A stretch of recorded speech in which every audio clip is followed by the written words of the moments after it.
Okay, optimization. All right, now, I love that word. It's like the word efficiency in my world. I like efficiency and optimization. This is finding the best, the optimal, the quickest way, with all kinds of things that are going on in the problem. I want to optimize things, all right? So again, real world stuff here, especially real world stuff. A rancher's got 600 feet of fencing to enclose 2 adjacent rectangular corrals. I mean, this is, we may not be ranchers, but you can wrap your mind around this is real world. I got 600 feet of fence sitting in front of me, okay? How can I do it to maximize my area? I want the most grass and cows to spread out in it and everything else, okay? How can I maximize it? This is real world stuff. So that's what I love about this, okay? This is no longer theoretical. It's no longer all this abstract stuff. This is, I got fence, what can I do with it? We're going to do problems on Monday that are, I've got money, I got $600, how can I spend it the most wise to get the most out of it? I love that stuff. That's what I want to do as a individual, as a rancher, as a business owner, as whatever. I like this stuff, okay? Now, so all of these optimization are just when you want to find the max or the min. All right, I either want to figure out how much area I can have that's the biggest amount of area, or I got money, how much money I want to spend that's the least amount of money, or get the most out of that money, okay? So again, I love this because it's real world. Everything in this chapter is real world. It's all, we learned derivatives, now let's put it with position, velocity, and acceleration, real world. Or let's put it where we maximize or minimize something, real world. Now, in all honesty, if all we're doing in this entire section is doing maxes or mins, this is not intense calculus. It's really not. The calculus about this is not hard at all. I don't want to say that wrong, but it really isn't. What's hard is the algebra 2 setting up of a word problem. To read a word problem and to set something up. Typically what's going to happen is you're going to get 2 equations, okay? You're going to have 2 variables, and you're going to get one equation that says, I want to maximize or minimize this equation. For instance, x and y are 2 numbers whose sum is 20. What values will produce the largest possible? All right, so when I read these, I did about 40 of these to get ready for this lesson, okay? And I tried to get out what's my repetitive procedure to set every single one of these up. Here's the first thing I want to do. I want to figure out, am I finding a max or a min, and am I finding a max or min of what? That's the first question to ask, okay? So, I want largest, all right? This is a max, and I want a largest product, all right? There you go. I want max product. Write that down. That's the key to the whole problem right there, okay? Let's go to problem number 2. What am I looking for? What's the end result? Don't even read the situation. End result. Max volume. Put a max, and I got to figure out what volume equals, okay? I got to find volume of whatever we're talking about. Is it, we're going to have cones, we're going to have cylinders, we're going to have boxes. What is the volume that we're talking about? I'm going to throw in some troughs later. You're going to maximize your volume on a trough or do something like that. Actually, that's related rates. Sorry. But anyway, these this closing in this chapter, you're going to have a bunch of stuff about volume, okay, products, area, things like that. You want to maximize your volume. So I got to figure out what volume is. Right over here, I want to maximize area. Max area. That needs to be the first thing that I write down is what is my equation for area, okay? Let's go back to the first one. So that's the key idea number 1. What am I looking for in the end? Maximize area, maximize volume, maximize product, okay? So let's figure out what the product is. The product, well, I mean, what does product mean? It means multiply. Multiply x and y. So I want to maximize x times y. All right, now here's the problem. I need another relation between x and y. I want to maximize x and y, but I need something else to substitute in so I can either put y in terms of x or x in terms of y. Okay? If I want to, this is what I want to maximize. And remember why this is coming in with calculus. why this is coming in with calculus is we know how to find a max or min by hand, okay? Remember, if that's my max of f, okay? If that's my max of f, what do I know about f prime? I know two things about f prime if that's a max. Okay? It's a 0. And how do I know it's a max and not a min? It changed from positive, okay, to negative. Or good. Cooper said it's concave down. That would be an option on how to solve these problems. You'd have to find the next derivative, and I think it's usually easier and repetitive that you show that it went from positive to negative for a max. Okay? That's worth putting on the back. You know two things about it. I know my derivative is 0, and I know that's the spot where I went from positive to negative. Or for a min, this is why this is calculus, all right? I know at f prime it equals 0, and I know that I changed from negative to positive, all right? I know that it's 0. I know I have a slope of 0, and I know that my slope was decreasing to increasing. That proves that that is the minimum. Now, you found maxes and minimums all over the place in Algebra 2. And if you use the calculator in Algebra 2, you just graph something on there like x squared minus 3x plus 5. You graphed it and you went, all right, there's my minimum. And you can use the calculator. We did this in college algebra to find that minimum. We are going to use the calculator in these problems on some of them that get very complicated.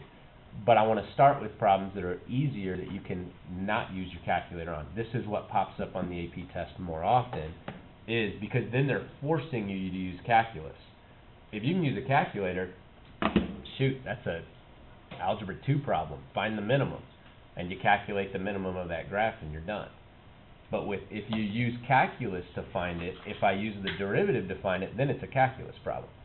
So when you don't use a calculator, it forces it to be a calculus problem. All right, so we got 2 days of this stuff. The first day forces you to use calculus. The next day enables you that you don't have to use calculus.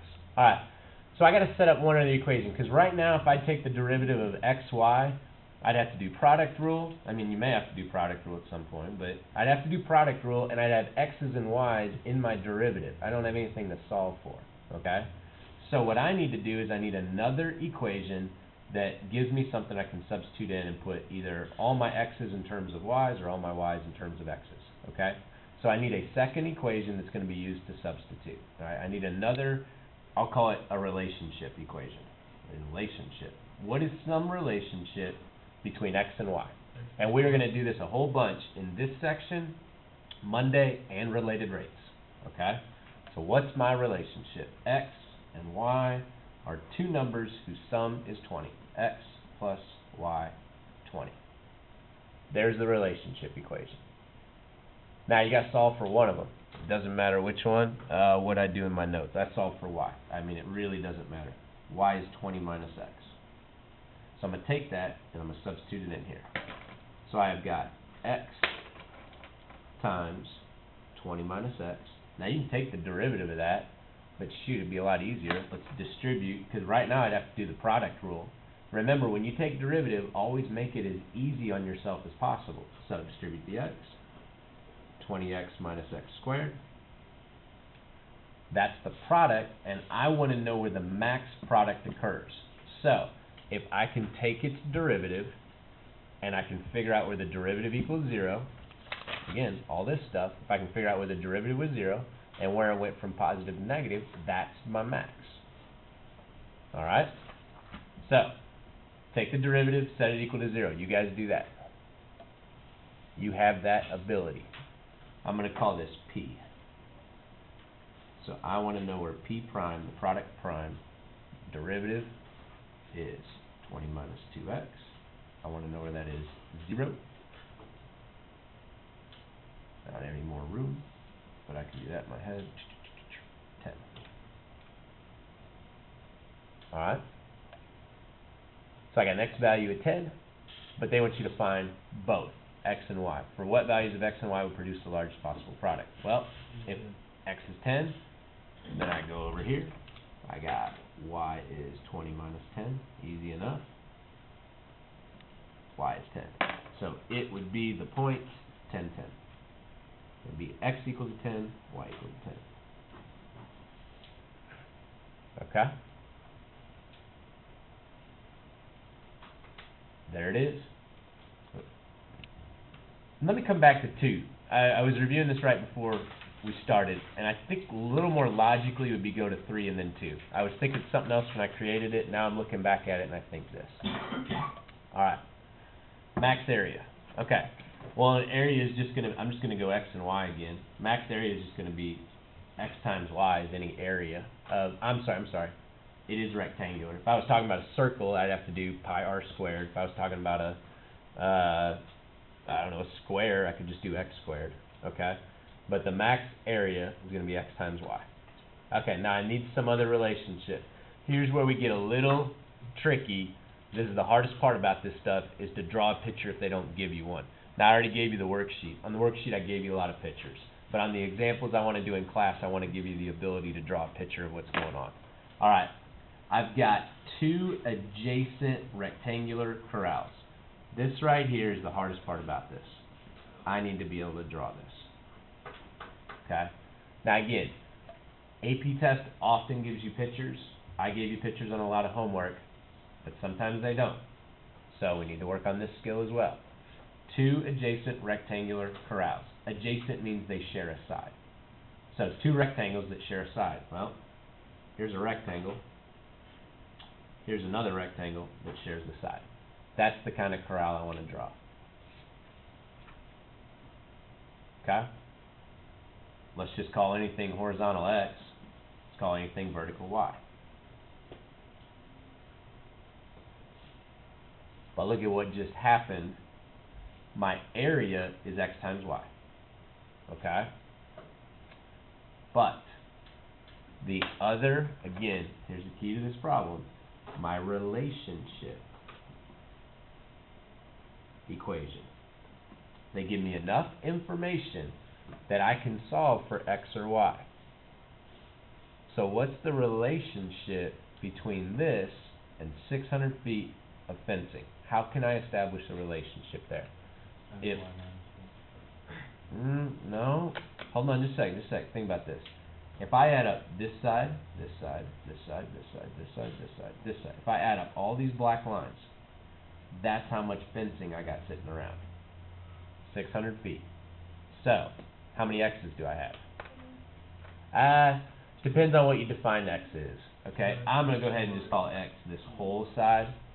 Alright, you can call it one of those, is absolutely fine. But we're just going to go for the whole thing. Alright, so I got 2 x's. How many y's do I have? There's the key. That's what, you can't see that unless you draw it. You can't see that there's a y there, and a y there unless I draw it. Okay? So, 2x plus 3y would give me my total amount of fencing, 600 feet. There's the relationship. Alright, now what I want you guys to do, try this one on your own. Solve for one of the variables, throw it in over here, take the derivative, set it equal to 0. Go through the whole thing we just did on the front. Alright? Solve for one of them. Here, let's keep everybody on the same page. What I solve for, doesn't matter. Let's solve for y again. We'll just stick with that. I did that on the front, I'll stay with the back. Solve for y, throw it in there. Okay? Let's give you a minute to try that out, because that is the calculus part of this. Okay? The other part is problem solving in Algebra 2, to set up an equation.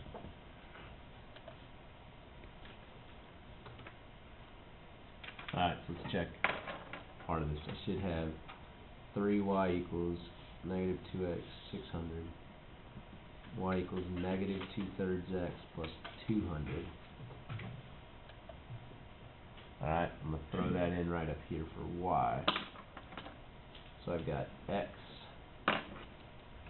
times negative 2/3 x plus 200.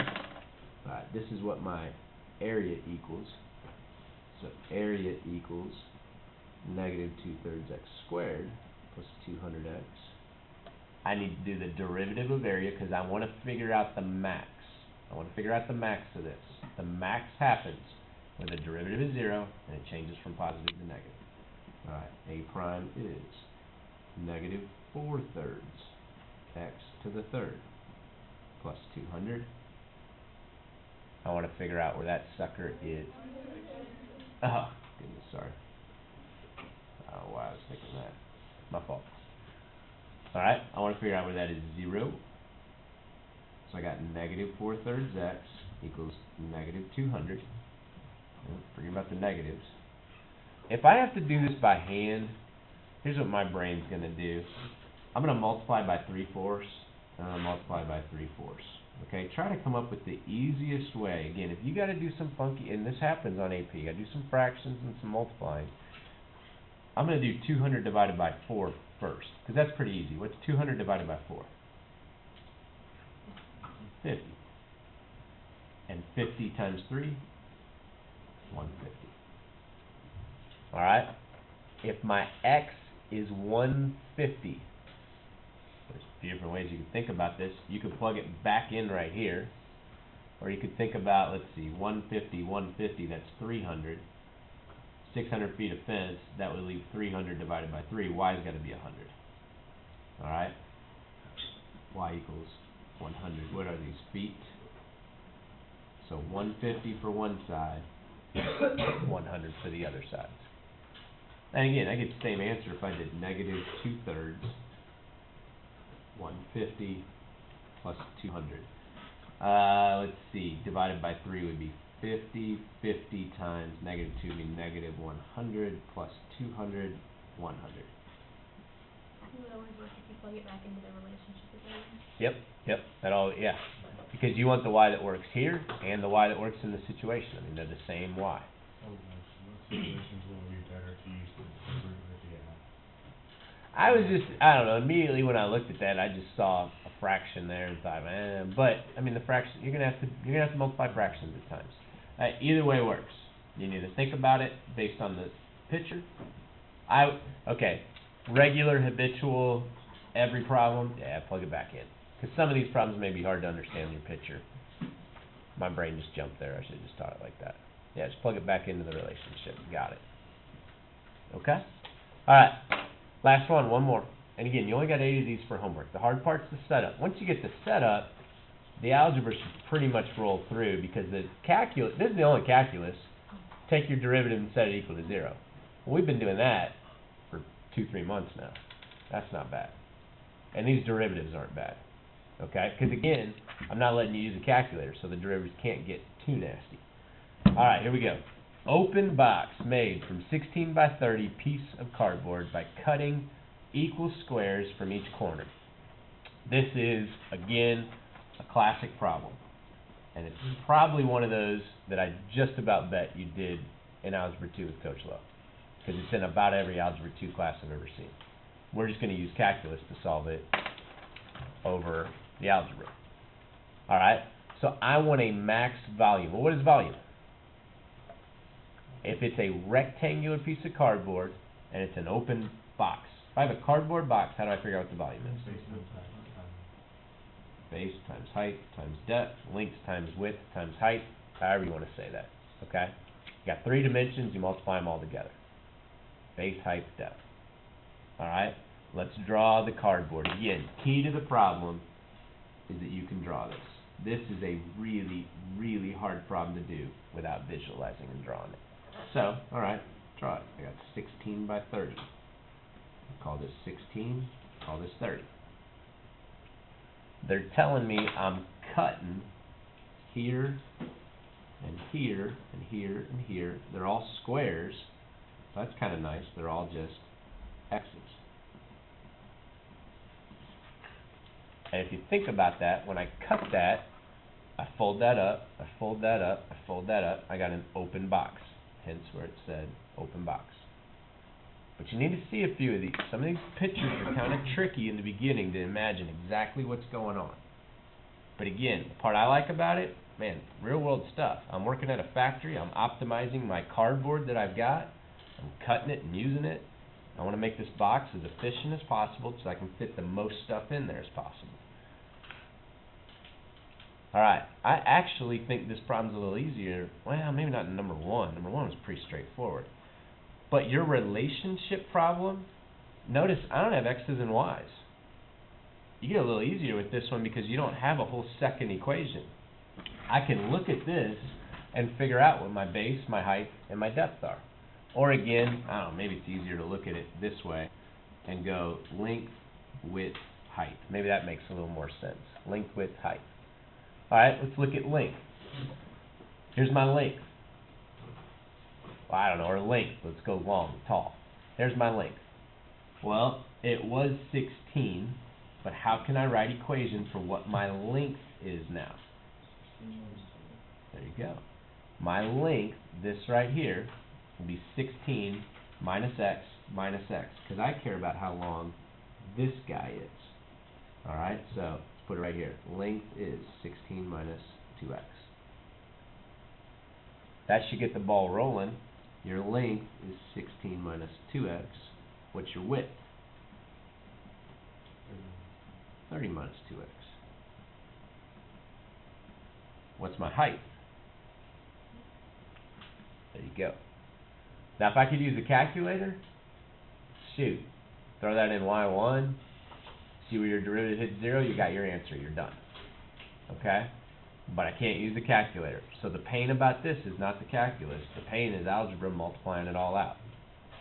This is good practice for you though. Can you guys multiply that all out? Go ahead and do that real quick. Make sure we've got the algebra skills down and we're fresh enough on them that we're good with it, because you're going to have to do stuff like this by hand on the AP test. So take a second, multiply that all out. And it is a pain when you're doing it without a calculator. You're going to have to do stuff like 16 times 30 in the middle of the test. I don't know if I need to take time for that today. That's going back and forth with that. 16 times 30. 3 times 16 would be 48. I add a 0 behind it. 16 times negative 2, negative 32.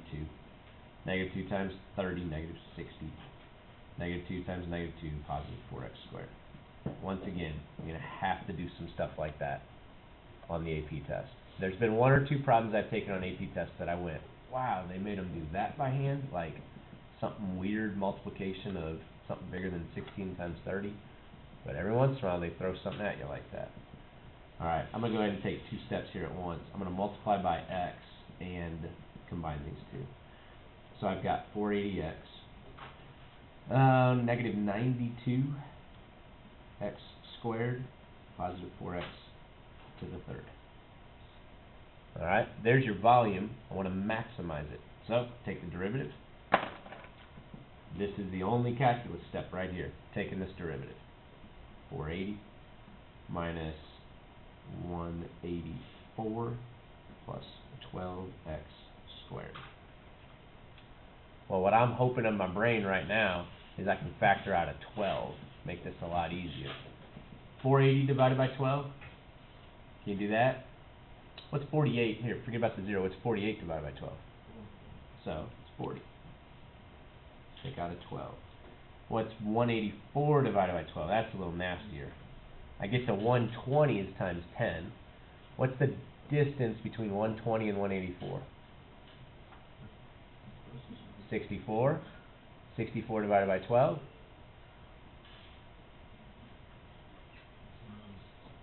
Oh, hold on. 120, 10. Was I off on something? 14. Shoot. Was I off?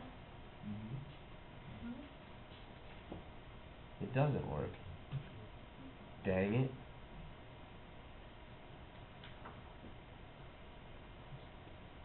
I did it wrong in my head when I was making up the key. What's that? 92x squared. I got 84. 60 and 32, that's right. You know what I'm saying there? That'd be negative 92. Okay? Alright, looks like I can only take out a 4, not a 12. I thought I could take out a 12. Dang it. Alright, let's try this. Let's try this together. So I take out a 4. Alright, 48 divided by 4. 48 divided by 4 is 12. That'd be 120. 184 divided by 4, I'm going to cheat, 46. That divided by 4 is 3x squared. Yeah, alright, dang it. I don't think they'd make you do this by hand. I had made a mistake in my factoring earlier. Shoot. Alright, I need a new problem there. I tried to pick all the problems that you could do without a calculator by hand easily, and I made a mistake when I was doing this one So do it. by hand. 3x plus 3x minus 10 and x minus 12. Does it work? 10 and 12, 10 and 12, Both 20, minus 30, 12. Oh, yeah. 10 and 12. 12 and 10. There you go, that's what it would be. So x would be 10/3 and 12. Well, one of those doesn't even make sense in the problem. Which one doesn't make sense? 12. You can have a distance of 12 and 12 and my total distance is 16. 12's out, it's gotta be 10/3. It's gotta be the answer. Alright? So I need to cut a 10/3. Sorry though, I do not want them to come out that bad. And do it by hand. That would be a calculator problem in my mind. Okay? My fault there. 10